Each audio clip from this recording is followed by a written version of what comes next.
Good morning, guys. There's a lot of questions when you get a 10-meter radio, how you should set it up. So you spent over $500 on this big bad boy radio, or if you got this one, you spent $1,000. And you get it out to your truck, or you have it installed, and you got all these buttons and switches. For you guys coming from the Cobra 29 land, your little 4-watt radios, the settings are nowhere near the same. The functions are different. So 10-meter radio. So most of your 10-meter radios, you'll have a band switch, and that band switch would probably be, I think on my other big radios, it'll be right about here, and it'll say A, B, C, D, E, or whatever. It might even go up to G. Now, I am on G, but that is specific to this radio, or this make and model of this radio. My other big radios, they all belong on D band. So that gives you your frequencies. So for channel 19, it's 27.185. Yeah, the number doesn't look right. So it says 186. So we'll, oops, wrong number, or wrong knob. There you go. Okay, so now y'all can't cry that it says 186. So 27.185 is the frequency on the 11-meter band for channel 19. So your answer, or the questions you're looking for, where do I set my knobs? Well, your volume and your squelch, you want your squelch up enough that you don't hear that noise. Hear that? You don't want to hear all that. So you just turn it up just enough and maybe bump more where that noise goes away. And then you've got your volume knob.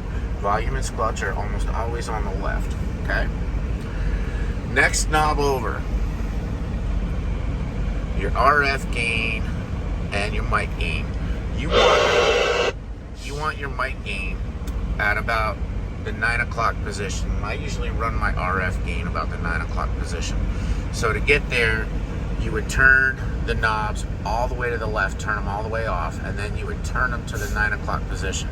So, or actually it'd be 3 o'clock, I'm sorry, 9 is over here. So you want your positions at 3 o'clock, okay?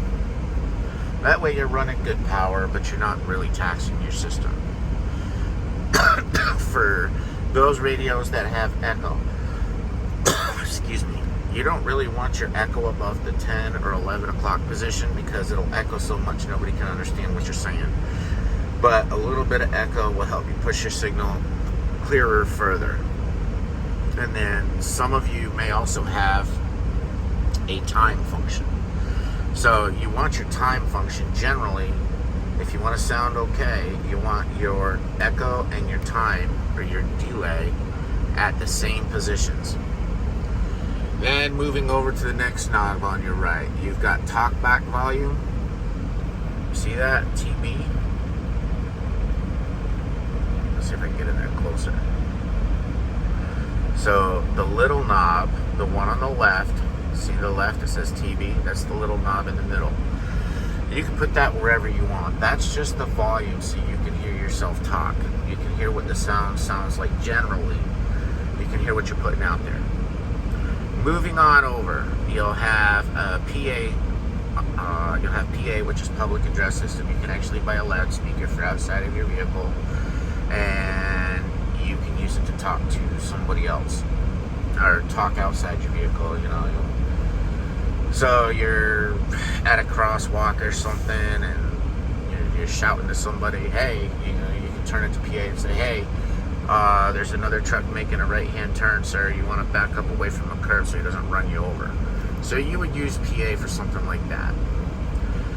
And then this next function, CW, that's for Morse code. So if you have a 10-meter radio, you could switch it to CM, or CW, I mean.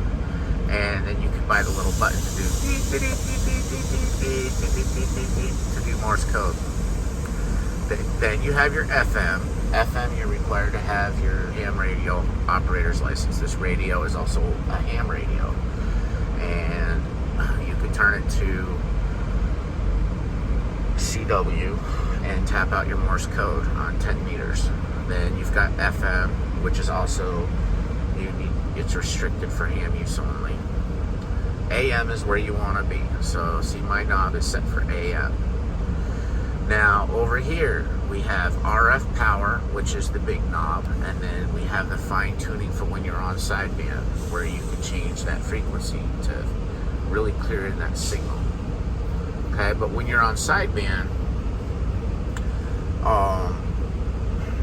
the little knob isn't going to change your frequency. What it's going to do is, somebody else might be a little hard to understand. They're going to sound like they've got a robot voice, and as you turn this little knob, you'll clear up their voice, so that way you can understand clearly what he's saying or she is saying. Then of course you've got your frequency selector, or your band selector, which is, or frequency, your channel changing knob, right? So I run 19. Channel 9 is reserved by the FCC for emergencies, but nobody monitors it, and the Spanish-speaking people have taken it over as their frequency. Now, I'm not going to get into, because your radios are going to be different. Most people are not going to spend $1,000 on a CD. So I buy big radios. I like having power to get out if there's an emergency. But some of the bigger radios will have a Roger beep. Roger beep. For me, I push that button and I key the mic and you hear the beep. I don't run Roger beep. And then on this, specific to this radio, I have high power and low power. So high power is always engaged, and my radio puts out a little over 625 watts. And I know this because I have a meter right there,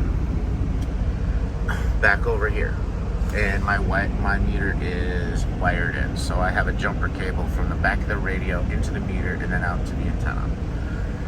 Going over here, this would be my band selector, up and down, so I can change from G to A, and that will change these values right here. It'll change the entire frequency spectrum that I'm on.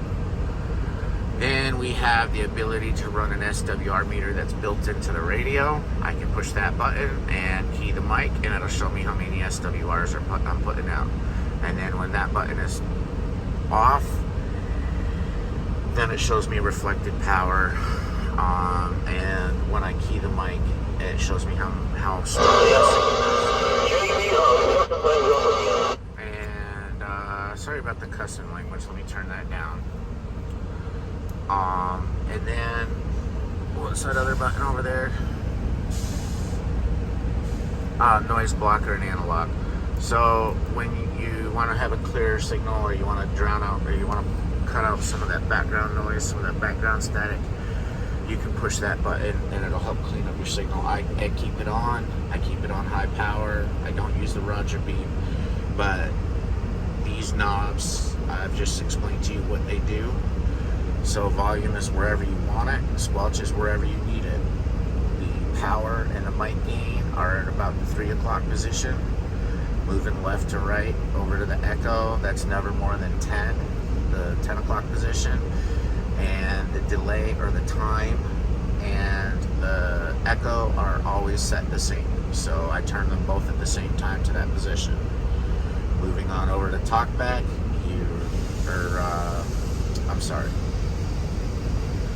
moving over to talkback, that's just a volume knob so you can hear yourself talking through the radio. All my power knobs, anything related to power, never exceeds the 3 o'clock position. You're running good power, but you're not really pushing your system to the max. So I believe that in the long run, it'll help me with longevity on the radio. And that's it. Some of your big radios, when you key the mic, will have a different light down below this one. And if there's a problem with your antenna system, it'll show that red light indicating that you have extremely high SWRs, and either you're going to burn up your radio or your radio's not going to transmit. So, introduction to 10 meter radios running as a CB. Thanks for watching.